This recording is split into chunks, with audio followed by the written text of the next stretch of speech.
Alright, y'all. Back. It's been like a week. Haven't traded on Monday, Tuesday, Wednesday, Thursday. Tuesday, Wednesday, Thursday, I've had some workouts, 7:30, and I gotta leave at 7:10. So I was just telling myself, what's the point of hopping on the charts since I'm on delayed charts, it opens at 6:40, and I'll only be able to look at basically 20 minutes of price action, which isn't enough for me. Although I do usually catch trades by 7:10. I don't think I would be in my best mindset since I would be rushing myself, since I would have to leave and get ready, put on clothes, get my gear and shit. So today, Friday, I don't have anything. Even more, I wouldn't have even traded on Wednesday or Thursday since we had PPI and then CPI. I would have traded on Monday, Tuesday, but Monday I was just being lazy, no cap. But yeah, we're on summer break, so I can just stay on the charts for as long as I want now, when I don't have summer workout. Today was free. From what I'm seeing, a lot of people are catching this trade. A lot of people are feeling themselves. Like, bro, this shit was the easiest thing ever. Like, I'm not trying to be egotistical, but like, I'm really just smarter than most of y'all, bro. I really am just more intelligent than most people. Like, I'm way above average in terms of intelligence. And people just need to stop coping and realize that if you're intelligent, it really is just much easier to become profitable. How easily you're able to intake information is how easy it will be to become profitable, in my opinion. But yeah, today I had a bullish bias. I don't know where people, maybe I'm just not seeing stuff. I don't know where people are seeing bearish bias from. That's the beginning. Yeah, I was saying, oh, we could sweep out these lows, but ideally I would be wanting to sweep out these pre-market lows and then just push higher, which we swept the pre-market lows and we were starting to push higher, but then, of course, coincidentally, corrupt President Trump, he tweets at exactly 9:40 a.m. on his True Social account. Coincidentally, 10 minutes after market open, and what do you know? What happens at 9:40? We dumped because of that tweet, and he was talking about how he wasn't pleased with Iran and something about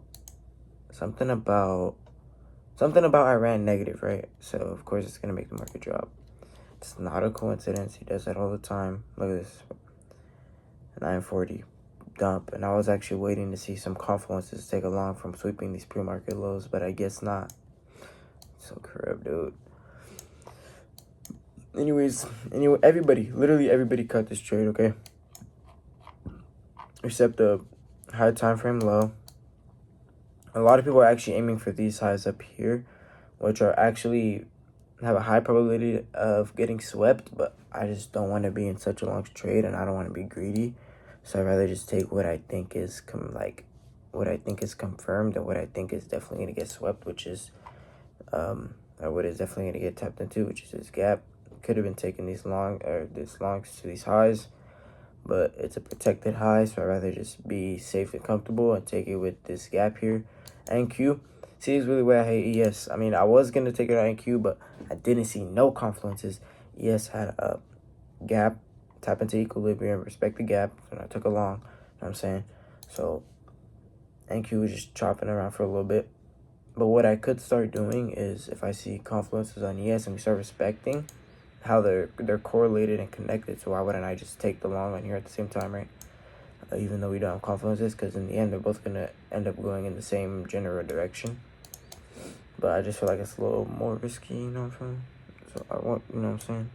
So yeah, finished today with a dub. Really good trade, 4.11 risk to reward. I'm actually starting to get more comfortable with smaller stop losses and better risk to rewards, because my old self probably would have went like this and would have been comfortable with like a 2.14 or some shit. Just how it looks disgusting. But yeah, it was a 4.11. Just looks good. Bigger profits compared to small losses. But yeah, we had a liquidity sweep we were just chopping around a little bit right here. I was seeing that we had some bullish SMTs here. Not really that prominent though. We push higher finally. Break structure to the upside. We form a fair value gap. We come down to equilibrium where I was expecting the fair value gap wicking down into equilibrium. I did want to wick down into 6.18. I would have entered right there in this candle if we did, but we didn't. So I actually entered kind of late. A lot of people entered off this candle, respecting the fair value gap. A lot of people entered off this candle, not because they seen it was equilibrium, blah, blah, blah, just because they respected the fair value gap, which is kind of low intelligence and showing that they're just like, how do I say this? They're just like sticking strictly to ICT concept. Like, oh, they just see the fair value gap. One bearish candle after tapping to the value gap, they're entering, which just gives you, like, if you wait a little bit longer, wait for other stuff, you can still get a very similar trade risk reward wise and like point wise, just with higher probability. And I feel like it's kind of stupid. If it tapped 6.18, it would have been, or 0.618, it would have been perfect. But yes, I waited for this candle to close, and I waited for this one a little bit, and then boom, I entered. You know what I'm saying? The beginning of this fair value gap is just 3 minute. Oh no, this whole thing is 3 minute. So basically, I think it's just a 1 minute. Yeah. So 1 minute gap, break even point. Yeah, we never tapped back into this gap, which is kind of crazy. But yeah, I think we are gonna keep pushing higher up to these highs. Yeah. Eventually gonna recover from the big dump off we had. Yeah. Trade for the day. Only trade of the week, but it was a dub at least, so I would have come out with profit. 37 points, kind of good. So yeah.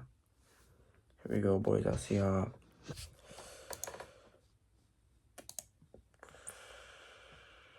See y'all Monday, Tuesday, Thursday, Friday. FOMC, yeah, I'm chilling off that, buddy.